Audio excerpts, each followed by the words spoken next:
What do most people get wrong in their approach to life? You can do something at a world-class level, and it's not that hard to get there. Who were you reaching out to? Satya or Mark Zuckerberg, Patrick Collison or Ilya Sutskever. At the time I interviewed them, I was a nobody. Another funny story that Dylan said I have to ask you. I know why you asked that question. Yeah. You said you were planning to stop interviewing. I wrote a blog post. Jeff Bezos commented on that. Please keep it up. I think genuinely if that hadn't happened, I probably wouldn't have kept doing the podcast. Who do you think is the most interesting person you've interviewed?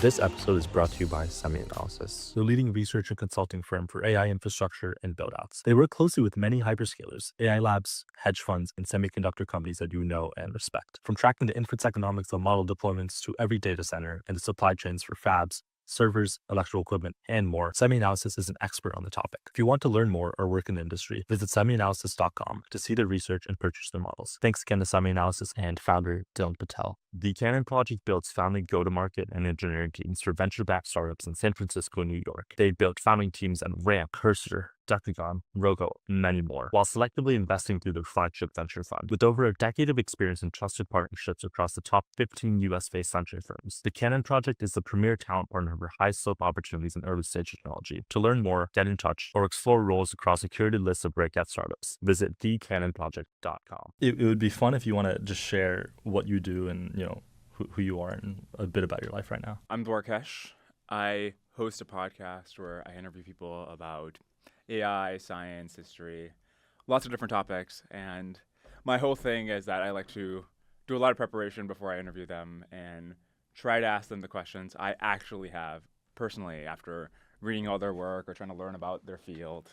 And that's what I do. Well, sweet. Well, what I want to do is start as early as possible. Great. And pretty much build up to present day. Nice. And see where that takes us. And then, as we talked about before, our mutual friend Dylan told me some fun stories, just a couple, and maybe we'll see if those come up. Okay. Well, to start, it would be fun if you want to just tell me about little Dwarkesh. Like, where did you spend your free time? What were you doing? Where were you living? All that. So I grew up in India till I was 8 or 9. And then we just moved around all over the place in the U.S. So we were in Canada for 6 months while my dad was looking for residency. And then my dad's a doctor, so he got residency in North Dakota. We spent 3 years in Bismarck, North Dakota. So between I was like 9 to 12-ish. Then 3 years in West Virginia, 12 to 15. Then 1 year in Maryland. Then 2 years in West Texas. And then university in Austin, Texas. Okay, I guess we can zoom in on any period there. Well, let's go as early as possible before you came to the U.S. and before Canada. Yeah. What were you doing? And I guess what were your parents doing? What was the story like over there?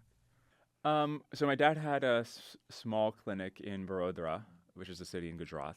I have that's about the age where you still have memories, but not like a ton. Like, 7 years old? I was 8 or 9 when we left. I do remember a couple things.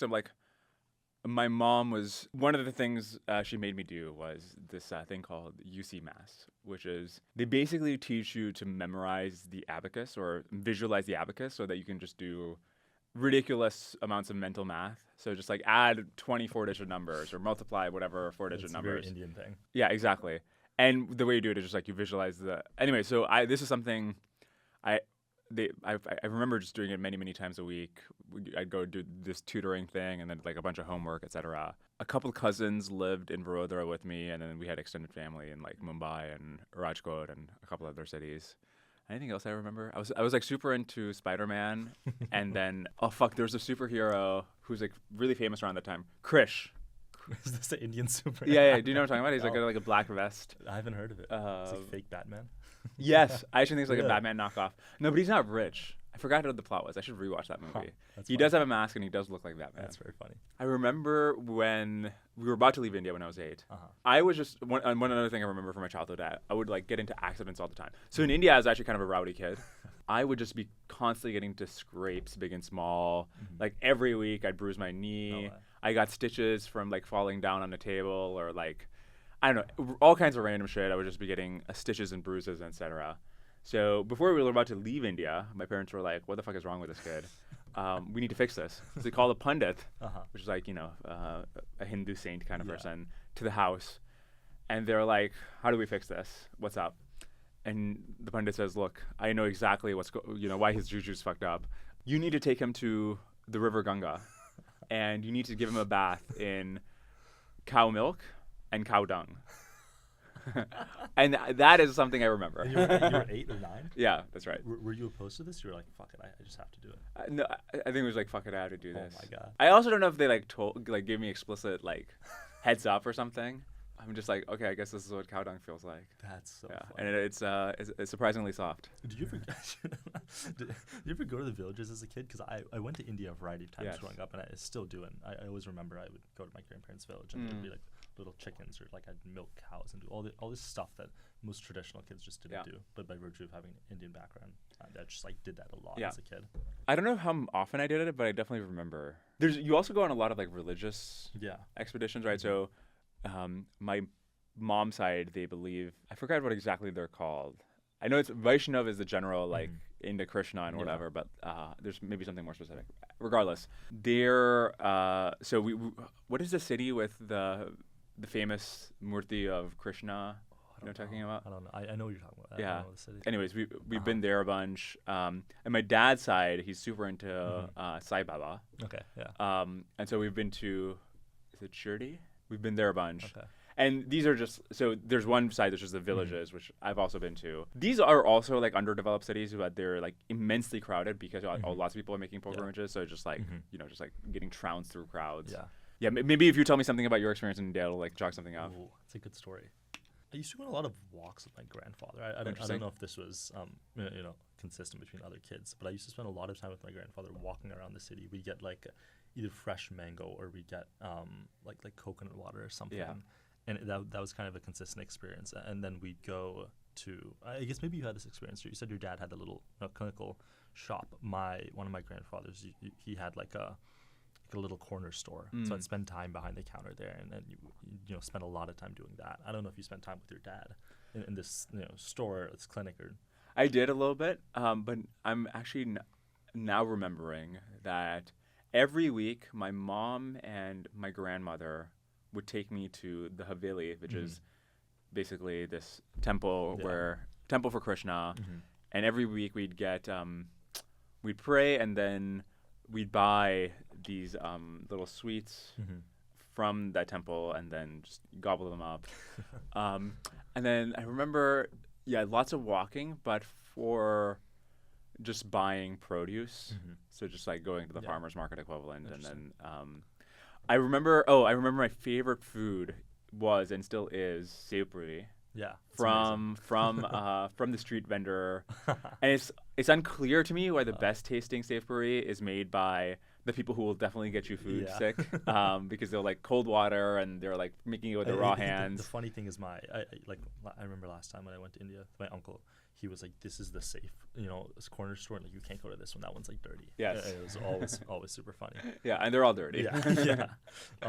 And so then you went to Canada because of your dad's job. Yeah. And what did your mom do? My mom studied accounting and education, and so in India she was stay at home. But actually previously I think she taught young kids. And then when we got to Canada, she wasn't doing anything in Canada because we were just there 6 months. In North Dakota, she started going to university in Bismarck for, I think, accounting. And then since then, she's been, from time to time, she does, works at H&R or so forth. Interesting. Yeah. Go through this sequential process of going from North Dakota, West Virginia, to Maryland, to Austin, and what that was like. Because I imagine as a kid, you tend to move schools, your interests change, your location changes, and it's a bit of an interesting upbringing. What did you go through during those times? And did you have a lot of friends? What was it like transitioning? Yeah, I was I got slowly more and more socially adjusted. I remember just being conspicuously of a weird kid in Bismarck. I mean, that was partly just who I was, and partly I'm coming from India, and my first introduction to the West is Bismarck, North Dakota. The year before I got there, they had record snow, so I think it was over 100 inches that winter. Oh wow! And so going from India to that was a culture shock. I was actually in a remedial school, or remedial classes, because my English was behind curriculum. So I remember, Your math was amazing. Huh? Your math must have been amazing.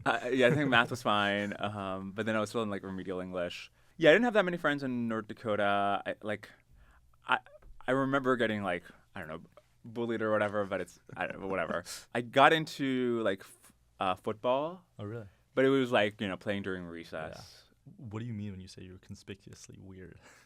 I was just like, I don't know. I had like at the time I had a thick accent. I just remember like I had a reputation for being weird. I don't remember what exactly I was doing at the time that gave me that reputation, but yeah. And then from there you went to West Virginia. That's right. And what was it like there? And how old were you at this point? 12. So in West Virginia, let's see. I got into the Boy Scouts, and so that was a big thing that I did in West Virginia. Oh, sorry. I just remembered one reason why I was like conspicuously weird. I'm vegetarian now for ethical reasons, but initially because I'm a Hindu, or I was a Hindu. I'm no longer, but this is like a thing. I don't know. In San Francisco, you're like, I'm vegetarian, whatever. People are cool with it. In North Dakota in 2008, this isn't like a common preference. Yeah. So we'd go like to school lunch, and there wouldn't really be any vegetarian options. And so then my mom started packing me lunch. Yeah. But then it's like Indian food, and again, we're not talking about like some cosmopolitan. I mean, I should say that people are just like incredibly nice in North Dakota and West Virginia and these other places. I think people often have this impression that like, oh, it's like backwards or something. Yeah. No, like they're super nice people there, but also they're like, smelly Indian food or whatever. They're not super used to. So and then talk a bit more about the transition then to Maryland and Austin, all these different places. Yeah, I think I got into debate in Maryland. And were your parents pushing you to do this stuff? I guess you have Indian immigrant parents. You're like reasonably religious. What were they pushing you to do? They were like super against me doing debate. They're like, I remember even back in North Dakota, they were like, look, you got to become a radiologist. Like this is where all the money's at, and don't do something stupid with your life. And so when I was like getting super into debate in high school, they just thought I was wasting my time. And they're like, dude, you're going to these debate tournaments during the weekend. Shouldn't you be like, I don't know, doing something more productive or something more useful, something more STEMmy? I think in retrospect, given the obvious transfer between debatey stuff and what I'm doing now, I mean, this is a sort of an interesting lesson about how hard it is to plan life. I do understand from their perspective, though, like in any person's sort of extended family tree or in their extended network of friends, there's a lot of horror stories where people just have kids who have like become alcoholics or gotten addicted to drugs or just like generally just. I think it's probably more embellished as well when it's like Indian family and it's like, oh fuck, like that is such a terrible case. Yes. And you compare and stuff. Right, because especially there's an obligation that you take care of each other your entire life. So in the ideal case, the kid takes care of the parents. But like in the opposite case, when the kid's fucked up, it's the other way around. So there's that. And so just like, it totally makes sense from their perspective why they're like loss minimization, right? Let's make sure there's something reasonable happens with you. But anyways, yeah, so they were not super excited that I was getting into debate. I did Lincoln Douglas and extemp. So Lincoln Douglas is, I don't know, it's like you like debate somebody else, and then extemp is where you get 30 minutes to prepare to give a speech, and then you give a 7-minute speech about some topic. Interesting. And then so you went to Austin eventually because of your dad's job. No, I went to San Angelo. Okay. So Austin's right at college. Okay. San Angelo, West Texas, was right at the last 2 years of high school. I see. Interesting. And so your parents still live there? Yeah, they split time between San Angelo and Austin. And so why did you go to UT Austin, or did you apply other places? What was the rationale there? I didn't get into any like super prestigious universities. And so UT Austin, I got into the computer science program. Also, in-state tuition is nice. It's actually like just really nice. Yeah. I mean, I also like, I don't get why people come out of state for UT Austin. Whenever somebody from out of state would come, I'm like, you realize you're paying like $40K and I'm paying like $10K. I decided to do computer science very last minute in high school. Was it originally pre-med, I assume? It was like going to be something like biotechnology or something, because you need something. Pre-med isn't exactly a major. And I think the reason I decided is in 2017, I read a New York Times article about how much AI researchers are getting paid. And now we're like 100 million or whatever. At the time, I was like, there's AI researchers that make $1 million a year. Yeah. Wow. And I'm like, oh, AI sounds cool. Computer science is maybe as lucrative as becoming a doctor. So, well, that's actually a really good segue, because I was going to say, how in the world did this kid in Austin get exposed to EA and then like AI and realize that was a thing? So I guess it was because you read this article. That was the reason I chose a major. I was just into. I remember I was into Sam Harris's podcast a lot in high school. I think that's how I got into this like vein of ideas. But I don't think it influenced my decision that much about what to study in college. So then how did, I guess, Dwarkesh at that point in early college years, studying CS, get pulled into this world of actually looking into AI and going down this rabbit hole, so then the kind of effective altruism of it and things of the sort over there? I don't think I was into EA or in high school. Or I in think college?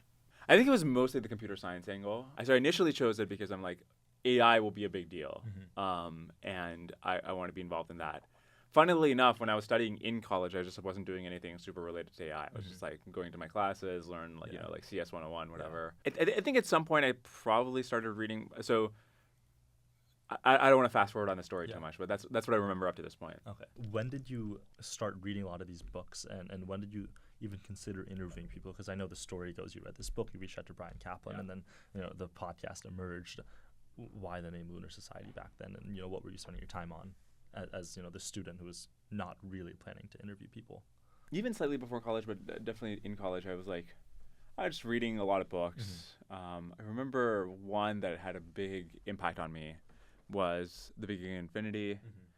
But I was just generally into, I had this one professor, Daniel Bonovac, who was a philosophy professor, and he was kind enough to, I should send him an email. He was kind enough to just spend an hour after every class just chatting with me personally about, current affairs and history, philosophy, etc.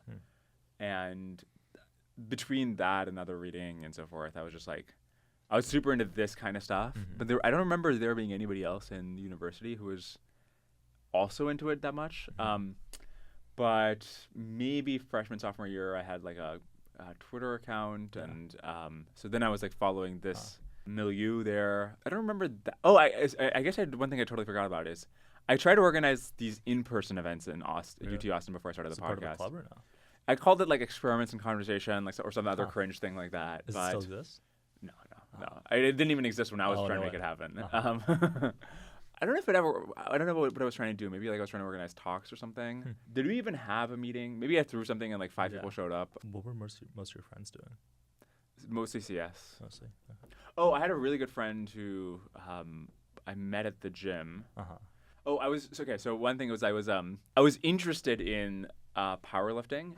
I was terrible, so I never made it past the tryouts. Yeah. In fact, I even remember in middle school or high school, I wanted to play soccer, and over the summer we were training, and at the end of the summer, the coach is going around like, okay, well, you need to buy cleats if you want to play during the season, and then he comes to me at the end and is like, maybe you should wait until after tryouts to buy the cleats, which is actually kind in the sense that they didn't want to waste money, but that's fine. Anyway, so this guy who didn't make the powerlifting team, and I who did not, we just used to go to the gym a lot together. Yeah. Mason Dodd, and he actually has now an incredibly popular fantasy football YouTube channel, which I thought was just super funny. Just like his thing got popular way before mine did. So in college, he was just making a ton of money. What is it called? What is this thing called? Fantasy Flock Network. Interesting. So already in college, he was making a ton of money off of this.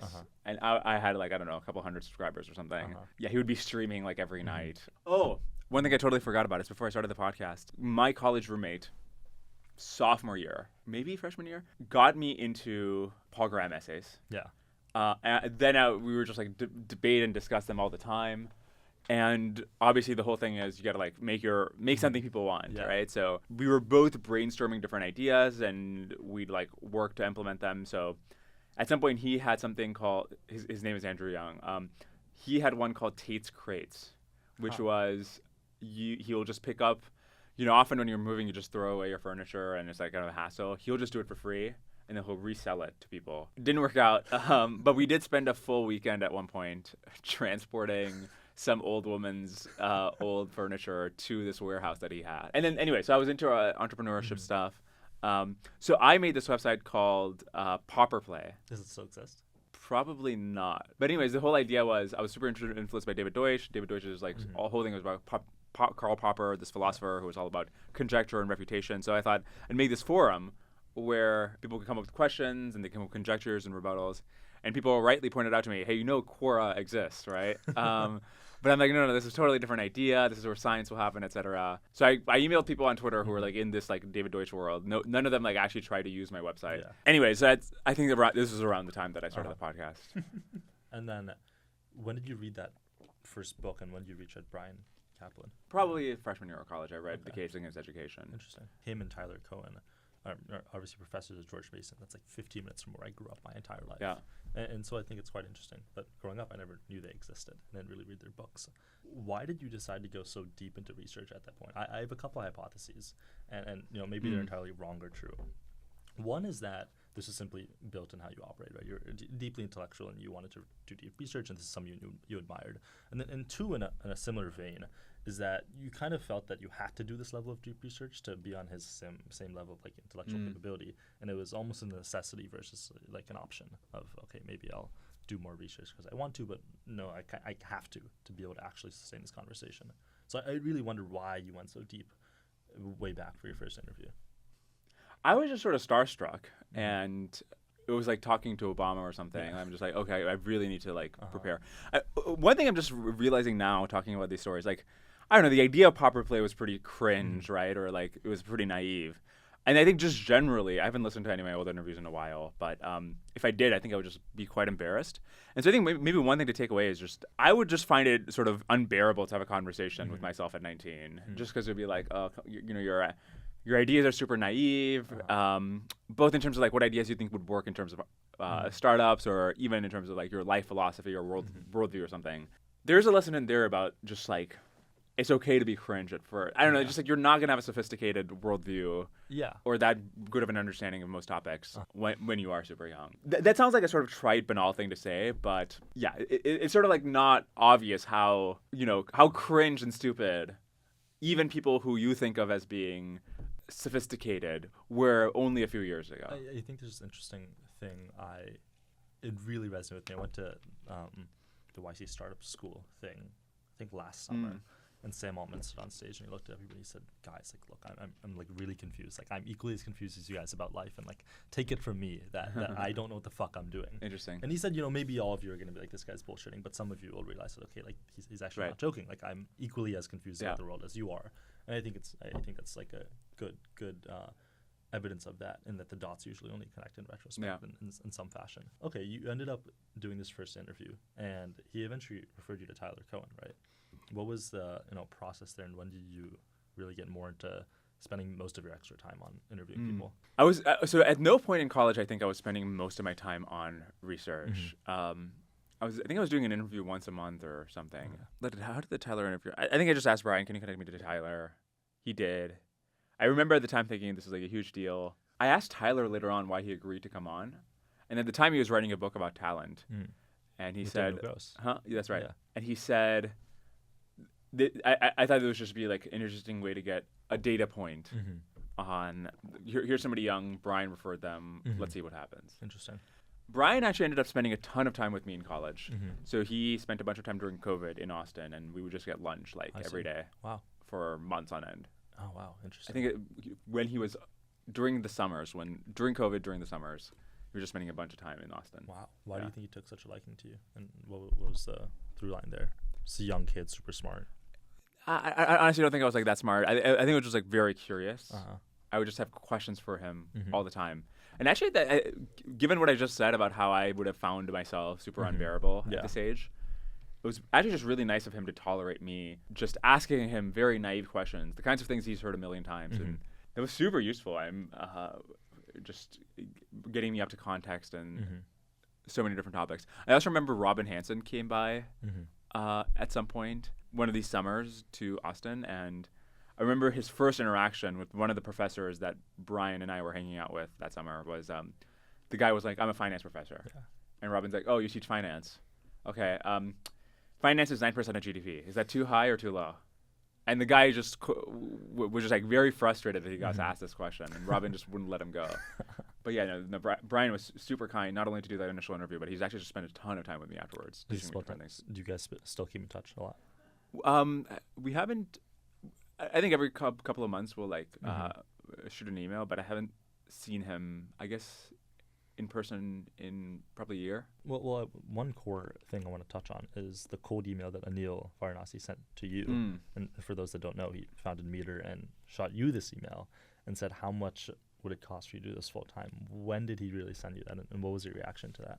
When I was about to graduate, I had finished up classes a little bit early, so I was I guess it snuck up on me that I'm about to graduate a semester early because I'm done. Yeah. And then I'm like, wait, fuck. I have nothing lined up afterwards. And so I started, refurbishing my resume and trying to add whatever bullshit. Like I took operating systems class because I didn't have the only internship I had and the only job I've ever worked, actually, funnily enough, is as a, I think it was like a meta science, whatever at Protocol Labs. I think it's okay if I say this. I don't think they'd mind super. I don't know. We didn't do anything that summer. It was like we'd like talk about meta science. It was like not a real like. I was not part of the usual branch of Protocol Labs. So I think I was like negative value to Protocol Labs that summer. So I didn't really have anything on my resume, and I wasn't sure what to do. And at this point, Anil reached out, and I told him, like, look, I'm going to apply to different places. And he said, don't do that. You're graduating 6 months early anyways. Use those next 6 months to keep this podcast and blog going. I'll give you $10,000.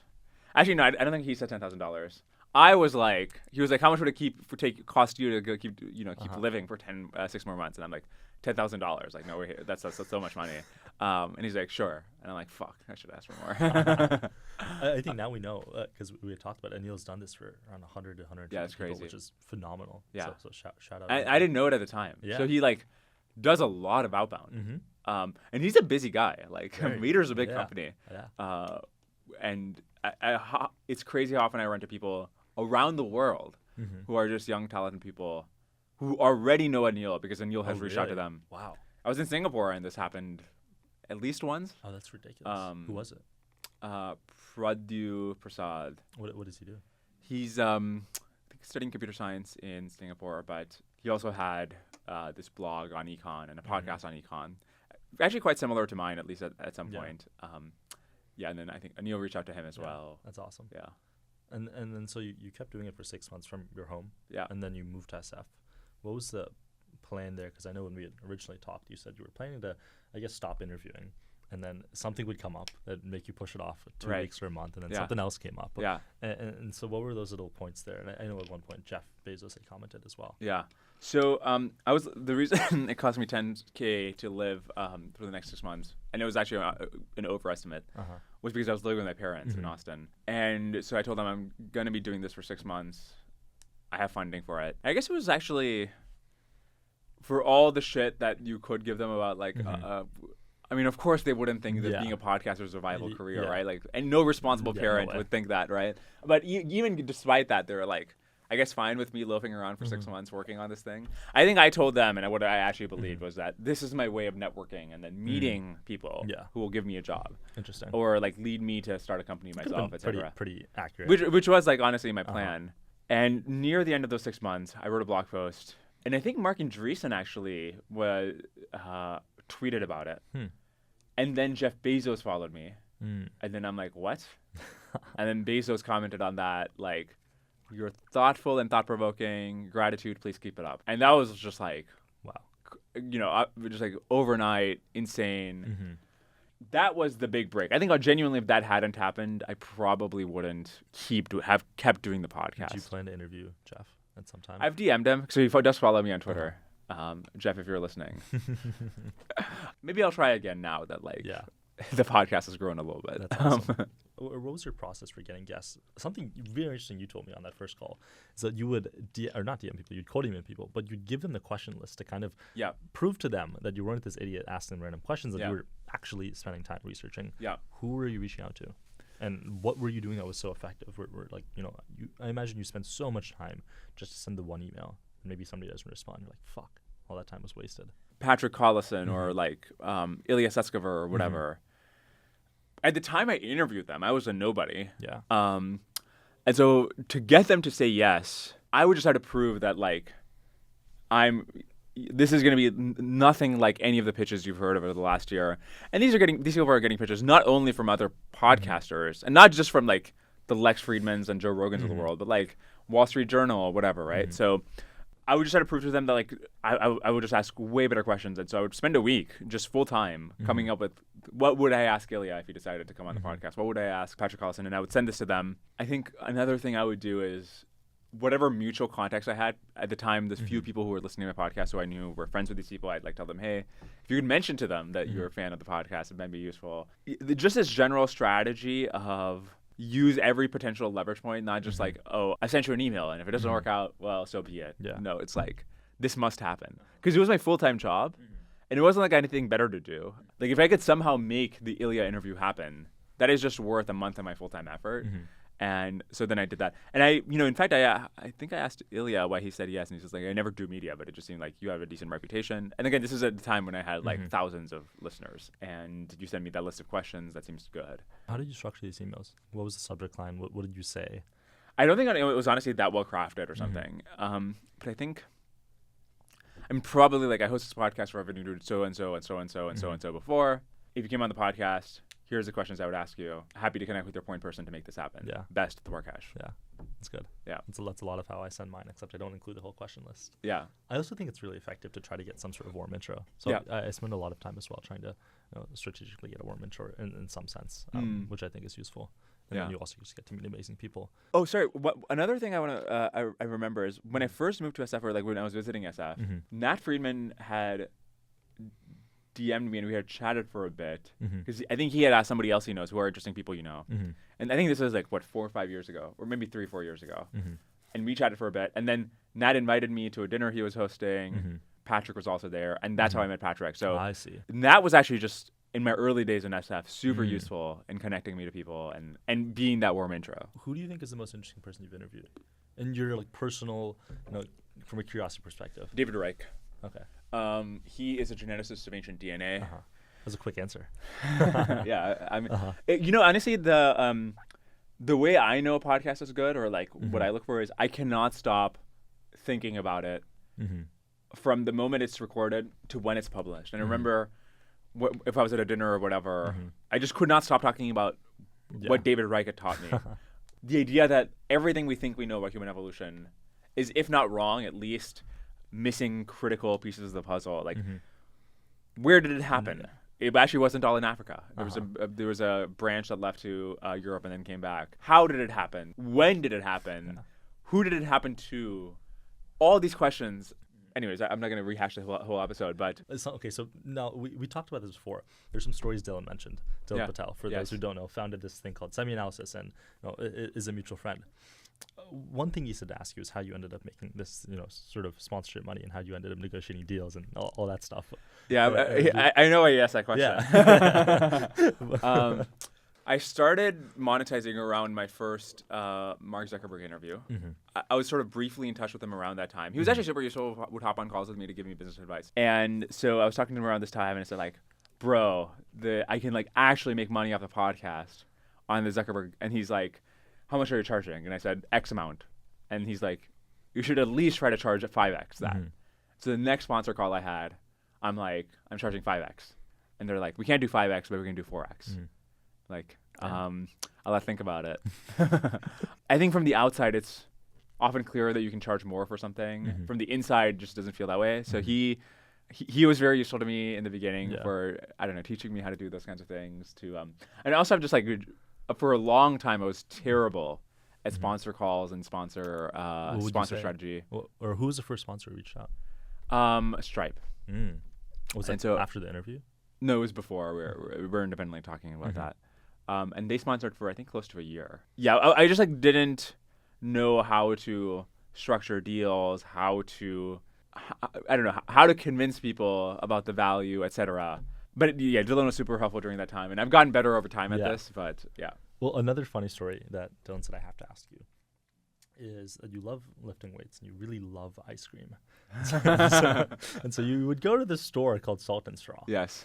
One day you got ice cream and you had a couple bites and then you threw it away. Yeah. Because you didn't like it as much. And that was the bane of your entire fucking existence. Yeah. And so the time after, you bought a couple more ice creams and you took a couple bites of each, and then you eventually chose you would buy 3. Actually, no, I'll let you tell the story. What would you do after the day where you bought one and threw it away, and you kind of your life went to shit from there? How did you fix it? I think his version of the story is that like I bought 3 different flavors and I'm like, I like one of these, and then I just like threw away the other 2.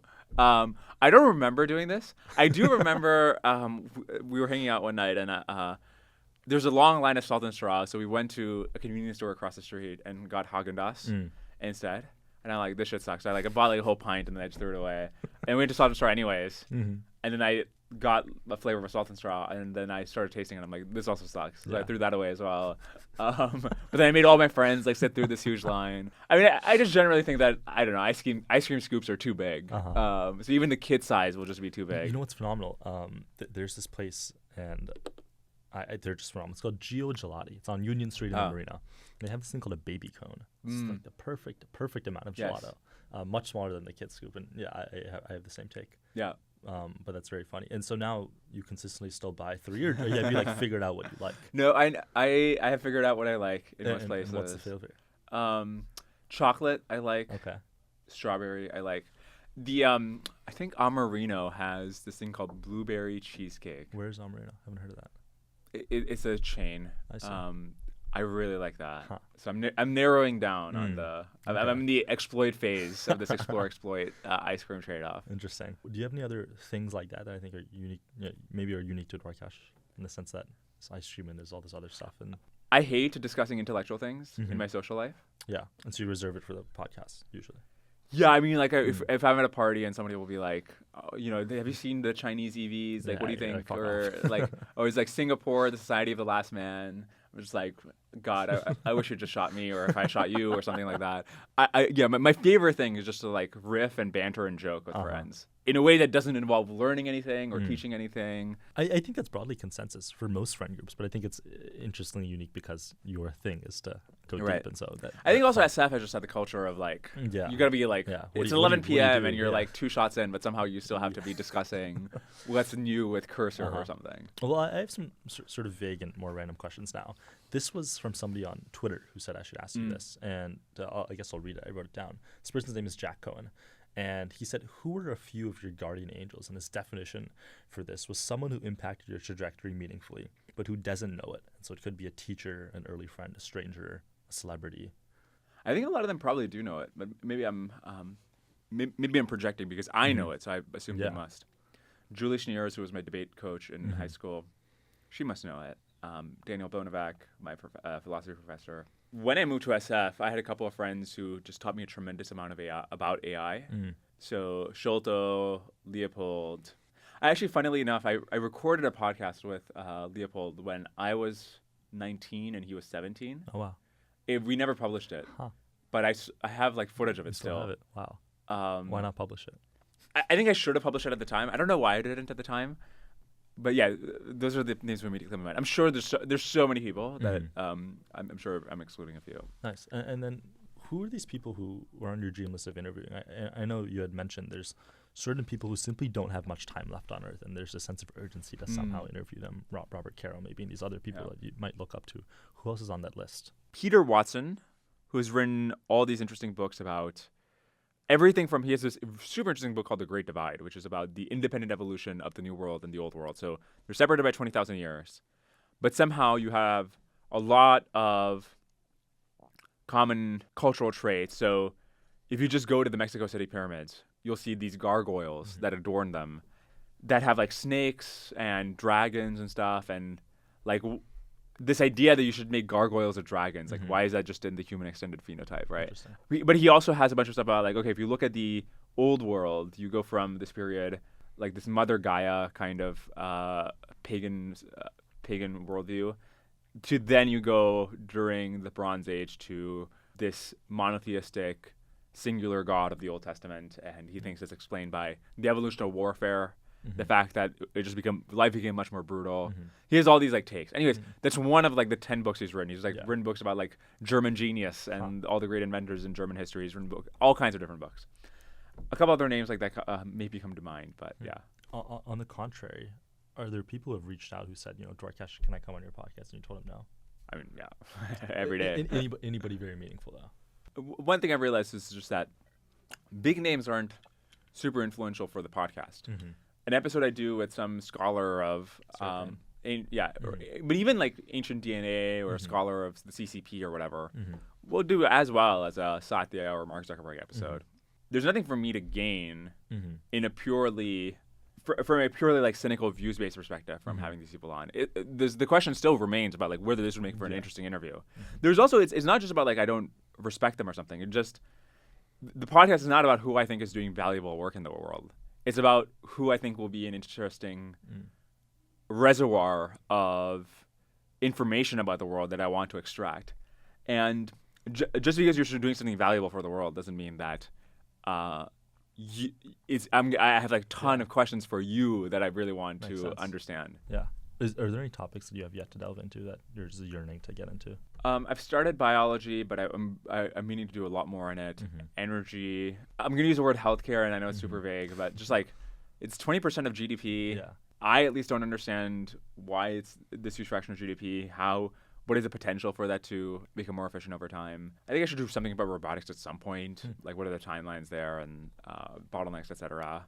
So as you can tell, a lot of these are about forthcoming technologies, which I think if you want to understand what the year 2050 looks like, you have to understand what's happening in these fields, and I don't. So I'm super keen to get into those. Interesting.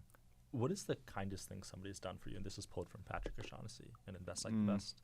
I think genuinely Brian spending 1 or 2 whole summers with me, just hanging out and teaching me stuff. Yeah, that's awesome. What is maybe a core thing you learned from him?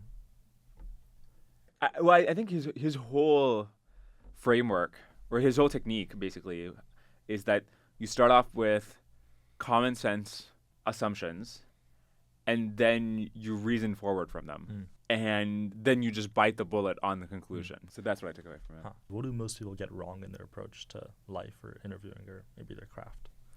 I think people have a bad sense of what fields are competitive and what fields aren't. What do you mean? So what I do fundamentally is like not very simple. It's not easy, but it's simple. Prep a lot and then interview people.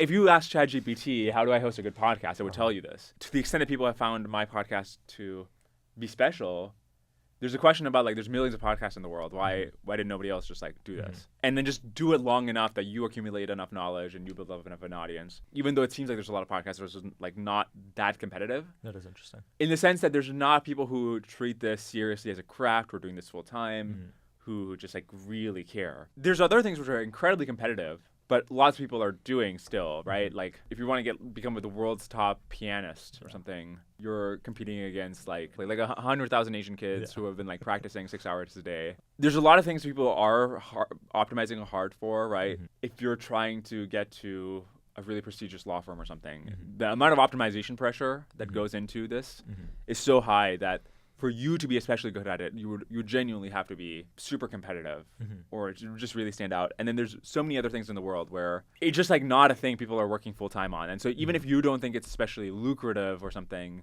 it might still end up being not in the sense that the finances is the most relevant part, but maybe that's the big hesitation people have.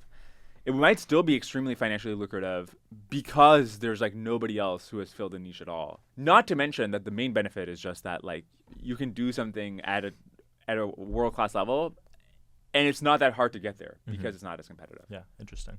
Where do you see the Dwarkesh Podcast then growing in the very long term? There's a very good blog, obviously, which you write. You generally do one-on-one interviews. Sometimes there's like a AMA, whatever. Where do you see it going in 10 or 20 or 30 years? I mean, the mission statement is to just develop a better model of the world. So far, it's mostly been interviews.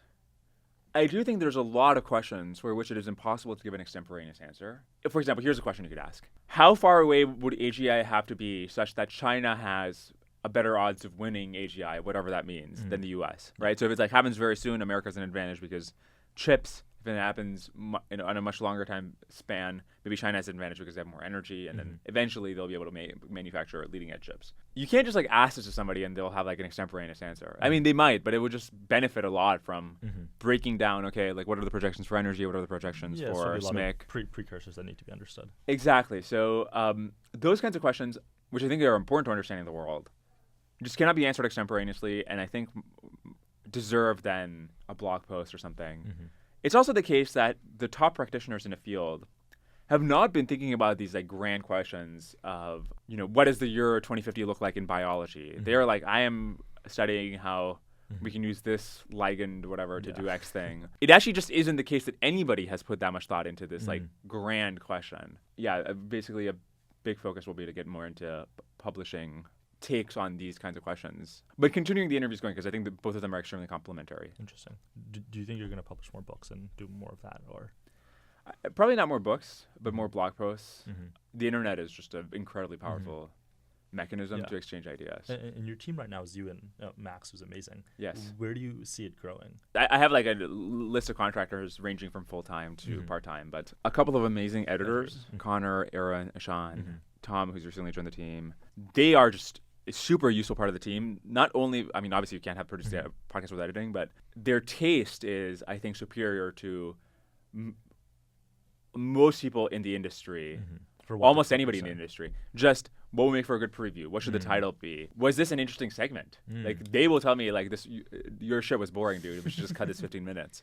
And I appreciate that, so that I don't have to decide these things myself. They also just like deeply care about the mission. Like they think it's important to improve people's role models. And it's a kind of thing where the impact is very diffuse in the sense that no one person is likely to totally change their lives as a result of listening to the podcast, but 1 million people, many of whom are in extremely important positions in government or in business, etc., some of the most powerful people in the world, just have a much better understanding of AI or history or whatever. And actually, I have heard many cases of people actually changing their lives, but usually they're like, you're young and you decide what career to go in based on what was said in an episode. But I just think, especially as this AI picture intensifies, it will be increasingly useful to, even if I'm not shilling for a particular worldview, just put all the cards on the table, give all the context so that whenever decisions are being made by powerful people, they have a fuller understanding of everything involved, not just the technical stuff involved with AI training, but what's happening in China and what's happening with energy, what's happening with hardware, everything in between. Nice. Well, I guess we can close on one last question, and it's maybe not the best closing question, but I'm curious. Who do you think out there is a really good podcaster, interviewer who maybe other people don't know about? Or maybe it's like Lex, and that's your answer. There's a lot of podcasts which everybody recognizes are good that I'm also a fan of. Conversations with Tyler, Hardcore History. I don't think I know of any which are like hidden gems. When I interviewed Scott Alexander, who's of course this amazing blogger, I asked him, how often do you discover a new blogger who you are super excited about? And he said that happens on the order of once a year. Wow. Again, this goes to the question of like how competitive is this space really? I don't think blogging is especially competitive either, which is strange given that this is a dream job, right? One, I think people underestimate, especially if you have some knack for business, or at least have mentors. I mean, I didn't have a knack for business, but I have mentors who have taught me. And now I have an amazing general manager who helps me with business. You can turn this into a financially viable thing to do, a full-time thing to do. And now the job for me, and this could be the job for you, is what are you most interested in the world right now? And your full-time job is just to understand this as well as possible, to produce an artifact that will help hundreds of thousands or millions of people better understand it. And that's what you do for a living. You get to choose the topic, you get to choose how you research it, you get to choose what you want to learn about it and who you talk to about it. And that's like a career path. And it's like, it's so much more plausible than other things which people think it's feasible or responsible to pursue as a career. Like people will try to build a startup and most startups fail. But we're not like, okay, then you shouldn't like try to build a startup. You were going to build a company at one point, right? You were going to stop interviewing to build a company, right? Yeah, until like, I don't know, 2 years ago or something. Did you have any ideas? You're like, oh, I'm going to go build this. I had like shitty GPT wrapper ideas. So one thing I made was I scraped all of Goodreads. Sorry, and Zlib. Basically, I just got the torrents for every single EPUB book. And so, I had these ideas. So one of them was going to be something around like this kind of book search. I don't know what the business was eventually going to be there, but and I had other ideas around this. Like one was going to be, this is around GPT-3 or GPT 3.5 era. One was going to be an AI which does RAG over the U.S. federal code of statutes, and so it's like really good at telling you about regulations or something. Whatever terrible ideas. But actually, it's interesting to consider how well that would have worked out. I mean, like obviously those initial ideas are terrible. Like my initial podcasts were terrible as well, right? Yeah, well, I think it's back to the other take you had. Like you always start in some naive fashion where it sucks. Yeah, exactly. And then it gets better over time. Yeah. Interesting. I wonder if there's an alternative world where I'm like, business turned out really well, and I'm like, I'm so glad I didn't like stay podcasting or something. But probably not. Probably they would have failed.